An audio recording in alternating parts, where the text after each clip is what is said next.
નમસ્કાર. અગાઉના વિડીયોમાં તમે પાઠની સમજૂતી મેળવી. હવે પાંચમો પાઠ, સવાલ બાલમન કે જવાબ ડૉક્ટર કલામ કે, એના સ્વાધ્યાયના પ્રશ્નોની માહિતી મેળવીશું.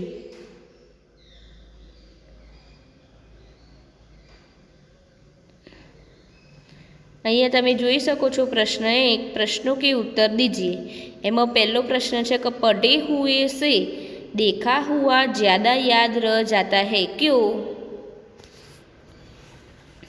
तो एना प्रश्न में आपने जोईए छे कि देखे हुए दृश्य का चित्र मस्तिष्क में ज्यो का त्यो अंकित हो जाता है. आपणे जाणीए छे कि आपणे जे दृश्य जोईए ए आपणा मन में अंकित थई जतुं होय छे. पढ़ने से केवल मन में काल्पनिक चित्र बनता है.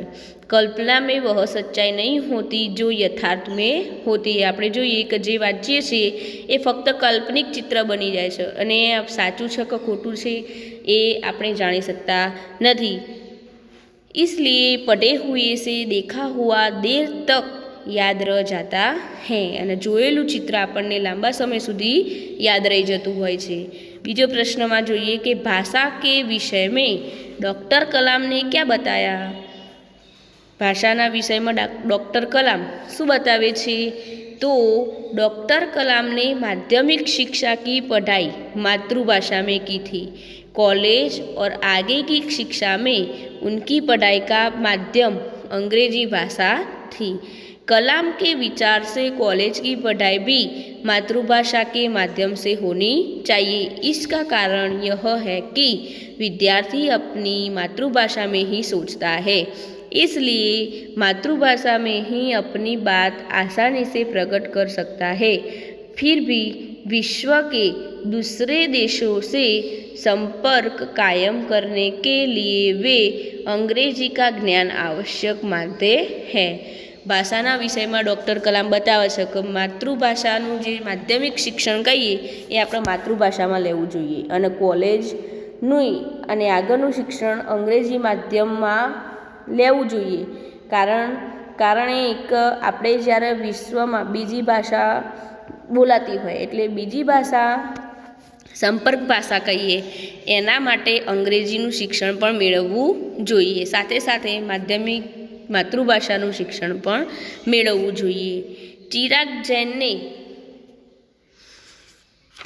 डॉक्टर कलाम से क्या पूछा. चिराग जैन विद्यार्थी हतो एने डॉक्टर कलामने शू प्रश्न पूछ्यो हतो. तो एने प्रश्न पूछ्यो हतो कि आज देश के सामने सबसे बड़ी चुनौती क्या है. डॉक्टर कलाम ने एनो जवाब आप्यो हतो कि भारत को सन 2020 तक एक विकसित राष्ट्र बनाना और देश के 1 अरब से अधिक नागरिकों को सुखी बनाना ही आज देश के सामने सबसे बड़ी चुनौती है.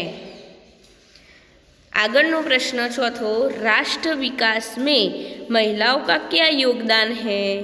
राष्ट्रना विकास में महिलाओं शू योगदान है. तो આપણે જોઈએ છીએ કે અત્યારે राष्ट्र विकास में महिलाओं की भूमिका पुरुषों के समान ही है. शैक्षिक और औद्योगिक प्रवृत्तियों में आज महिलाएं बढ़ चढ़कर हिस्सा ले रही है. सशस्त्र सेनाओं में भी पुरुषों के समान ही महिलाओं की भी नियुक्ति होती है.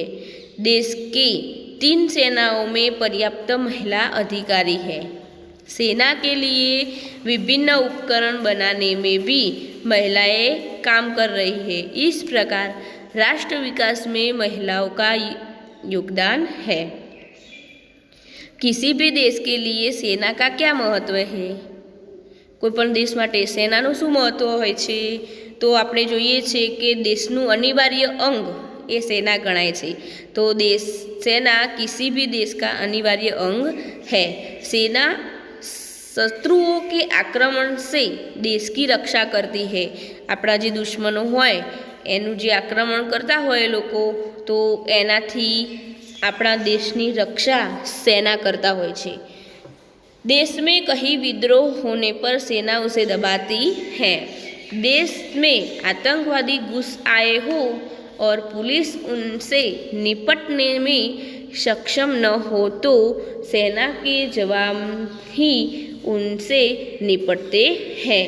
देश में कहीं भीषण बाढ़ या भूकंप आया हो तो भी सेना संकट में पड़े लोगों को सहायता करती है। इस प्रकार बाहरी या भीतरी संकट में सेना ही देशवासियों की रक्षा करती है। અહીંયા તમને ફકરો આપેલો છે કે માતૃભાષા में अनुवाद कीजिए। અહીંયા આ જે ફકરો આપેલો છે હિન્દીમાં એનું ગુજરાતીમાં अनुवाद આપણે કરવાનું છે। तो हमारे लिए संसार में सबसे अधिक मूल्यवान हमारा शरीर है। આપણે જાણીએ છીએ કે આપણા માટે સંસારમાં સૌથી વધારે મૂલ્યવાન આપણું શરીર છે। शरीर के द्वारा ही हम सभी काम करते हैं। शरीर द्वारा ज આપણે બધા કામ કરીએ છીએ। इसलिए शरीर का स्वस्थ रहना बहुत ज़रूरी है અને એના માટે જ શરીર આપણું સ્વસ્થ રહે એ ખૂબ જ જરૂરી છે। शरीर को स्वस्थ रखने के लिए व्यायाम करना आवश्यक है અને જો શરીરને આપણે સ્વસ્થ રાખવું હોય તો એ માટે શું કરવું જોઈએ? कसरत करवी जरूरी છે।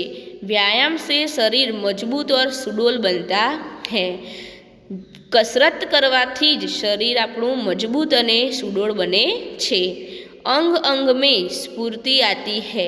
दरेक अंग में स्फूर्ति आवी जाए छे અને शरीर में आलस्य नहीं रहता। आलस्य એટલે આળસ। શરીરમાં કોઈ પણ આળસ રહેતી નથી। ધન્યવાદ।